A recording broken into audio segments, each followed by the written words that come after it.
Hi, welcome to Shelf Starters. Today we are back with a Norton Anthology Challenge and we're talking about Beowulf, which is really exciting. I've been wanting to read Beowulf for many years, sort of in the back of my mind anyway, but I had the impression that it was really difficult, challenging, kind of unapproachable as a read. Epic poem, Rosie, I think because I knew that the language, like that it was, a challenging language, and I think I had assumed that I would have to read it in the original. I don't know. Yes. It didn't really cross my mind that you could read a translation and that it would actually be quite readable. So the translation that we have in the Norton edition is the Seamus Heaney one, which is, I think, brilliant and very readable, not difficult at all.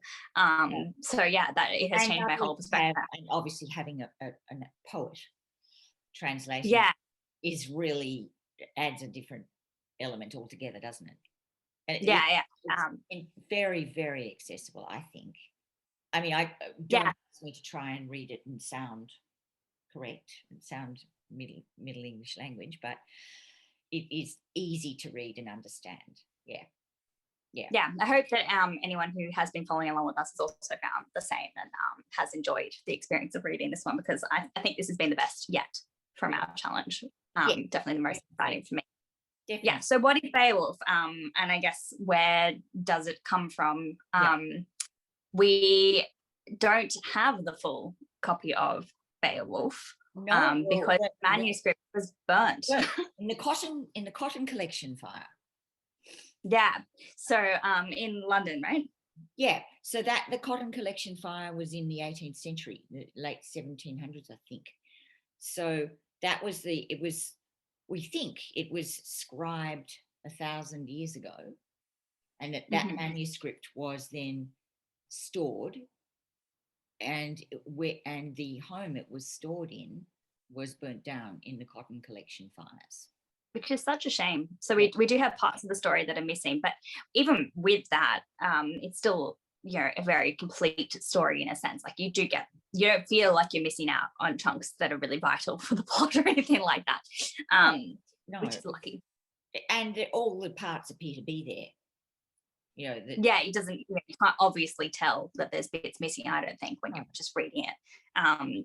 But we don't know much about who wrote it either, so it's another one of these ones where we've got an unknown poet, which is interesting, and especially interesting because they discovered in the original language, not the translated version, obviously, there were some words that have never been found in any other written documents that we have from that time period, which might suggest, it's obviously all speculative at this point, but might suggest that, like Shakespeare, he was a wordsmith, and actually was inventing words in his poetry, which is pretty cool if that is the case. Yes. So it's a fantastical story. It feels like something along the lines of like Lord of the Rings, Game of Thrones, that sort of thing. Tolkien was one of the translators. Yeah, in fact, I actually really want to get that edition as well. It's on the list. I'm thinking I might reread it in that translation and see what it's like, how it compares to the Seamus Heaney one. So the story is we get three sort of parts to it. It's the Danes and the Geats, and they're you can say Yeats, I think. Yeats. I don't even know how to. Yeah, there are a couple of different ways that you're allowed to say. Yeah, that's right. Anyway, it starts with a Danish king called Hrothgar. Yes. He had just built this great hall for his people, which is where they would have all their celebrations, feasts, all that sort of thing. And it's being terrorized by a monster. And the monster is coming in while the men are sleeping in the hall each night and killing them all. Wreaking enormous havoc. Yes, so the monster is wreaking havoc in the hall every night, and no matter which warriors they put in there to try to defend it against the monster, they just they're all being brutally murdered.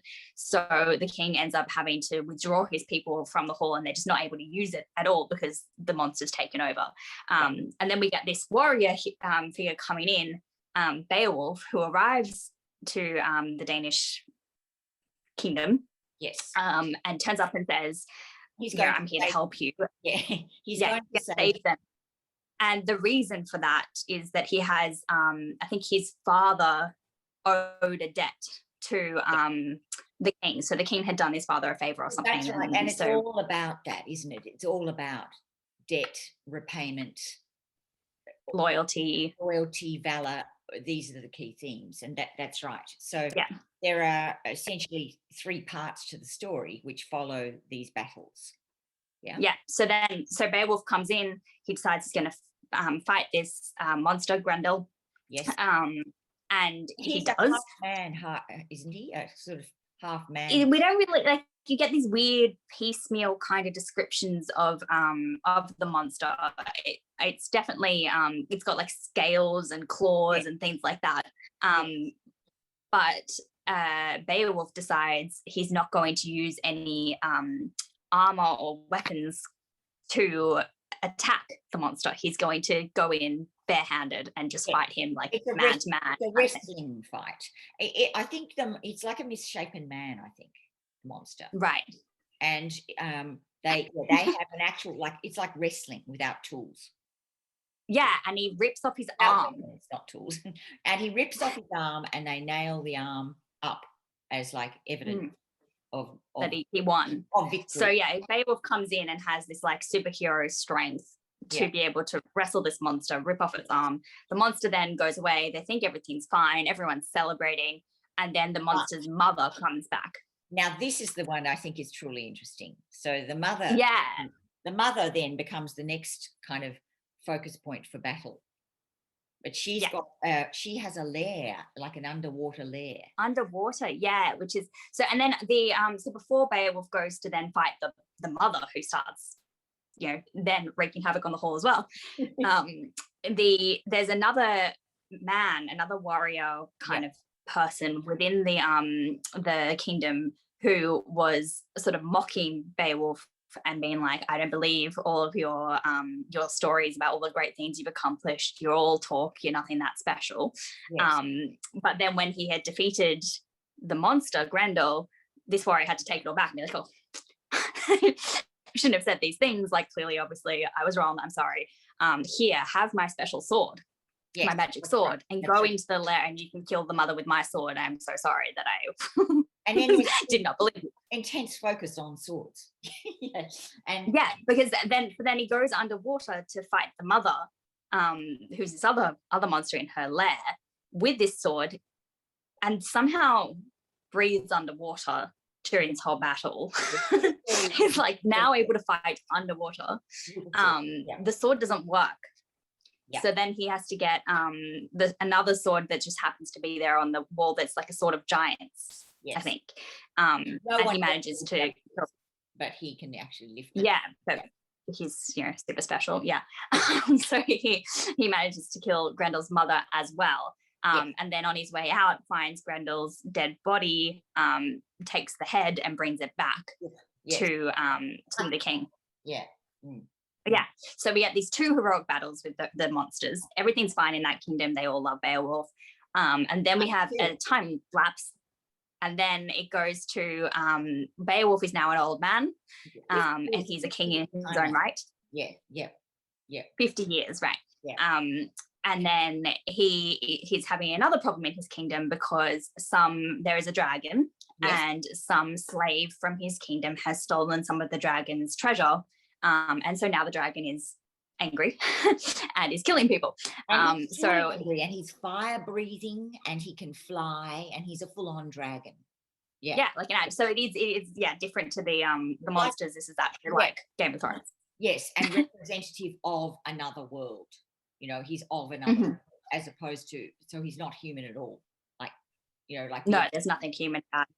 And this sort of fighting, this is like a blend of the 2 fightings. It's like the wrestling and the swords come together with the he's just, it's kind of a hopeless battle, really. Like no one wants to support Beowulf. Everyone's terrified of this monster. So the only person who'll come to help him is his one mate who's like his follower and is loyal to him, called Wiglaf or something like that. What's his name? Yes. Wiglaf. And he fights with Beowulf, and he's the only one who is present when Beowulf eventually does kill the dragon, but also dies from his wounds. So we get that theme of loyalty being passed down to the next generation. Yes. Yeah, that's right. So it's quite sad. Oh, it is. It is. Now, the themes are really interesting, I think, because you got memory, so glory, memory, futility. And I mean, the big overarching thing is to investigate death, I suppose. I mean, the whole thing is death. But yeah, that glory, the role of memory, honor, structure is really interesting too, because you've got this flashing back and forward the whole time. Like, we know the story from the very start, so it's kind of interesting. Structurally, and it's got that. So yeah, there's the structure as well of the age. So you've got youth, middle age, old. But then you've got the three protagonists who are also of different ages. So you have the old king at the beginning, Beowulf coming in as sort of like middle-aged-ish young man, and then later on we have the young follower as well. But the plot is not linear at all. It keeps going backwards and forwards, and it's quite cyclical in a way as well, because we start with the funeral, we end with a funeral. So it's quite modern. Yeah, in a sense. Yeah, it's very it feels progressive. yes, and there it is, really poetic again. It's really, really poetic, and you wonder. I mean, I guess it's hard to know because it's been translated as well, but it, that question of the oral tradition, it's kind of interesting because it is very constructed and poetic. You could definitely see how it would be a really dramatic reading if there was, if it was told orally, it'd be a great story. Yeah, but being so complicated, you wonder how if it's possible. Yeah. Well, maybe not. It probably would have had many different versions because I would say that the manuscript would be a more refined polishing kind of thing of the actual story. You'd have to imagine, because you wouldn't be able to get it so structurally perfect. No, I guess it's been told over and over. Something that's just been passed down orally. Yeah. Sense. But anyway, it is quite beautiful. But and it's kind of become fashionable, I guess. There's a film. There's a film. I have heard the film is awful. I haven't. I've heard it's really, really bad. And the first thing I thought when I was reading it was, why isn't this like a TV show or something? Because it feels very much like the kind of action-packed, like you could do a great job with like CGI or whatever, and have some great monsters and everything. But I've heard that all the attempts that they've had to like film this have been really, really quite disappointing. So I have recently heard of, which I think it's been around since at least last year, a feminist sort of retelling of the story, like really focusing, like using social media speak to rewrite the story and focusing particularly on Grendel's mother's voice, which is an interesting one. Yeah. Because it's the only woman. Really in the story. So that's why someone's decided to take that on. I think Maria Headley, I think. She's decided to take on that story and kind of apply social media language to the retelling. Yeah. Is that is it a book? Like, can you? Yeah, it's a book. Oh, so okay. I'll have a look. Maria Headley, I think her name is, and it's which I thought sounded really interesting. Obviously I haven't read it, but I've heard of that. Look. I know of the film. Quite a recent film, and apparently there's a rock opera. So it's been it's got reiteration. Redone several times. Yeah, and you can tell from how many translators have attempted it as well that it's always been popular. Yeah. Well, I guess because of these themes, because of the bigness of it all as well. Yeah, it's such a heroic, huge tale. Yeah, it's epic. Yeah. And it's got these monsters, and it's so in the realm of imagination. And, it's so big that it lends itself to something visual, interestingly. But the language is amazing, but it creates But something. the language makes it very visual, I think. It does. It's beautiful. The language is beautiful. Again. Yeah. It's, you know, it's the heroic tradition, isn't it? Heroic epic poetry. Yes. But yeah. And you get a lot of the those, again, all of the techniques that we've been talking about, penning, all of that sort of stuff is just here throughout. Massive amount of alliteration, like massive. And epithets as well. Did you know, I only just discovered after reading these pieces that ring giver, you know, they talk about like your lord as being the ring giver person. Yeah. And I had always assumed that meant like a finger ring. I've been reading this series. Yes.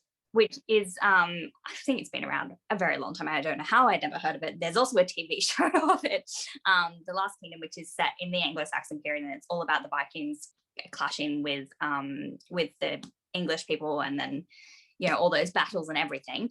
So because I was reading this, it actually explains the ring giver thing, which is like, it's an arm ring.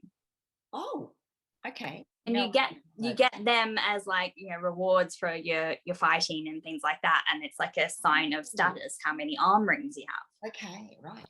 So that's when they say ring giver, referring to their lords, they're talking about an armband thing.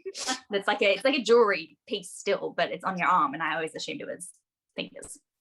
Yeah, really cool. Okay. Yeah. Anyway, and we do also have that conflict, the cross between Christianity and that pagan. Germanic, of more of the the pagan. Well, isn't that one of the great contentions? One of the points that's so interesting that people really want to examine. You know, academics have been examining over and over how Christian it is. Yes, and that the idea that there are parts in the poem where they're talking about themselves as heathens.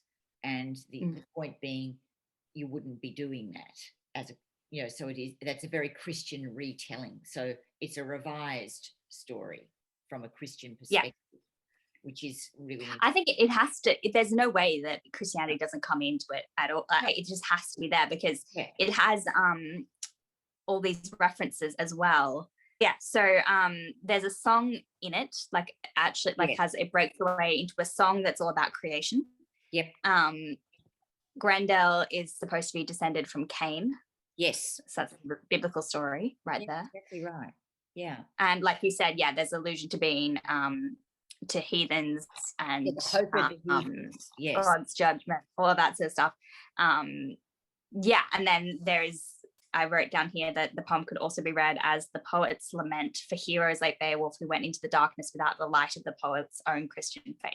So, that sadness at the end is like for everyone else who doesn't have faith, that they won't get to go to heaven, I guess. Did you have a favourite part, Rosie?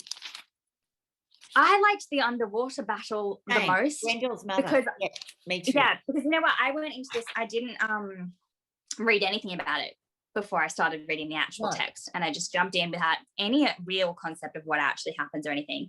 And like I knew that monsters and stuff, like it would be semi-fantasy ish. Yes. But then you get to this whole part where he's underwater fighting a battle, and somehow like it just blew my mind that he's able to breathe underwater for a start, but also defy like that feeling of like not being able to move properly underwater. How you can exactly, underwater with a monster. I don't know, just like, and I could picture the lair so well, and they're like the armory and all that. So I think that was probably my favorite bit. I think I wanted the dragon bit to be my favorite bit, but I found it so sad that it wasn't really like that big battle that you were hoping for. It was just kind of a sad conclusion, I guess, in a sense.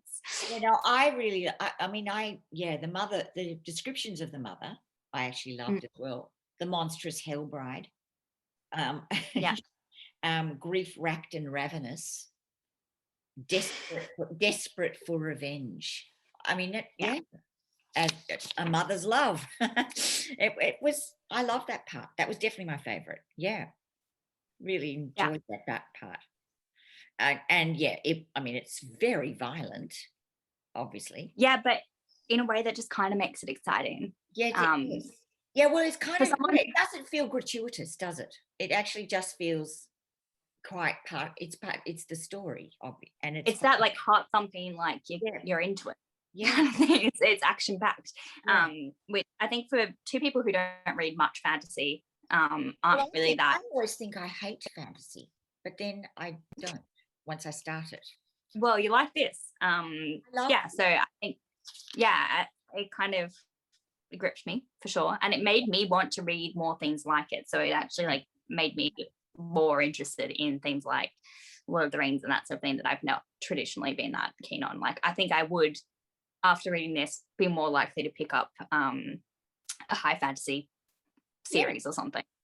And it is very much, I mean, it is a real feat of storytelling. And it does take you back to, you know, reading when you're a child, you know, the way stories are constructed. It's got that beautiful tone and that overarching storytelling. It's a lovely read, really lovely. Yeah. Yeah, I really enjoyed it.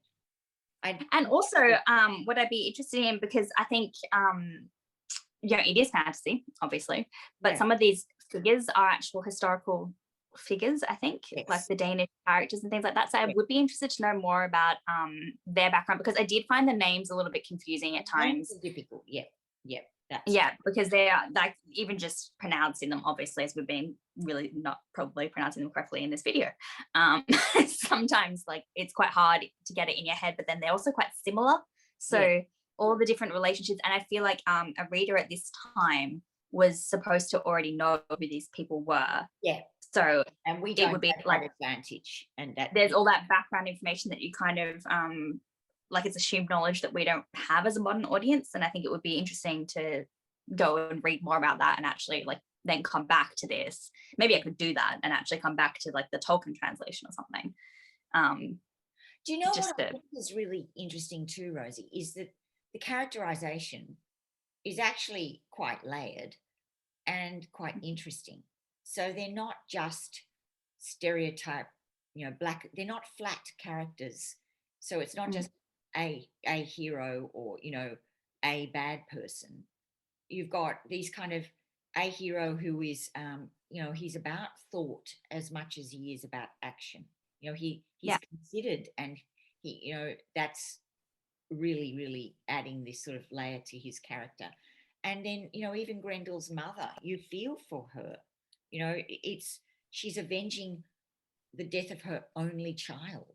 She's, you know, she you feel that she's an actual mother. I think they try in the Norton to give you an idea of like who is who. They give you this little like family tree here, but like you're not gonna, I don't know, I personally wouldn't be going back to that while I'm reading. Well, it's like reading in the Russian novels, isn't it? Where you need you need a grid of their name, and they're all called very similar things, and you have to keep going back. It's very like that, but I just don't ever, like, I just go along with the story and let it wash over me. You get carried by the story, so it's okay. You just keep moving along. You know, the story is so full that you can't not do that. Yeah, I think so. What about the description of Beowulf when he is old? You know, his aging, you know, his aged character. I kind of do you have that's lovely, you know, wintered into wisdom. You know, I love this description of a person old, aging. It was lovely.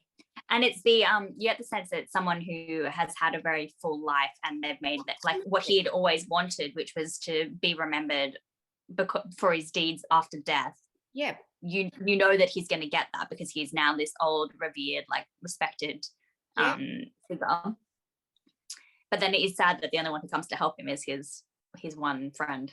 Yes, but I think, you know, who then kind of lets us all know or reminds us of what the point was of the whole thing. So, you know, what you have done is to draw two peoples, the great nation, the Geat nation, and us neighbouring Danes, into shared peace and a pact of friendship, in spite of hatreds we have harboured in the past. So that little message nicely reminding us of the whole point of everything before you get the dragon part.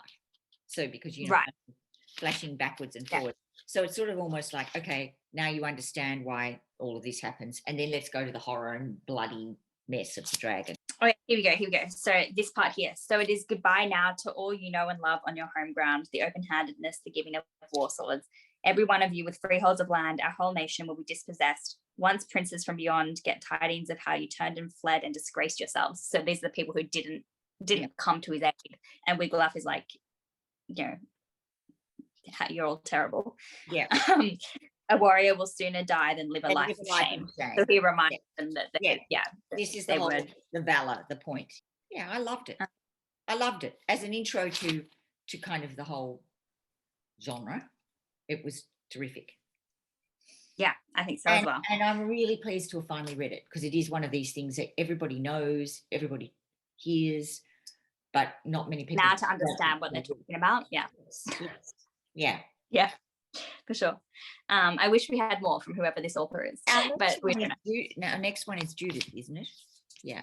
So next poem is Judith. What I've been doing in these videos is in the description box, I've been linking the place where you can find it online, the Gutenberg free versions. So if you do want to read along, you don't have to buy the anthology, which I know can be really expensive in whichever countries you're in. But if you want to follow along anyway, you can get it for free online. So I will post the link to Judith so you can be ready for the next discussion in this information down below, which I think is going to be a really interesting one as well. It's quite a substantial poem, so there'll be a lot to talk about in that one too. Thanks for watching, everyone. Let us know if you have any other thoughts or comments down below, and we'll be happy to discuss more with you all. All right, well, see you for Judith next time. Thanks. Bye. Bye.